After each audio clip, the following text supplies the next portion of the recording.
All right, I got a quick woodworking tip for you. If you post a lot of stuff like I do on your Etsy shop, the new iPhone update really helps out with editing your pictures. Check it out. So first thing you do is you just select the picture you want. You're gonna long press on the image and it'll kind of pop it out like that, and then it allows you to move it around, copy it. What I do next, you go ahead and copy it, paste it into a text message with yourself, and then you can save that image.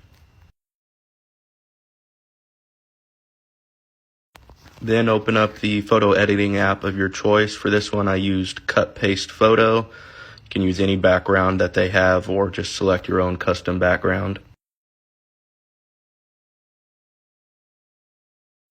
Once your background's selected, you go into your photo library and select the photo that you had sent to yourself and saved.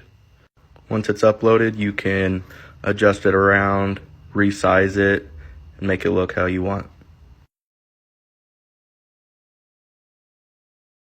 Once you get it how you like it, you can save that image or take a screenshot of it and crop it, and then you can upload it to the site of your choice.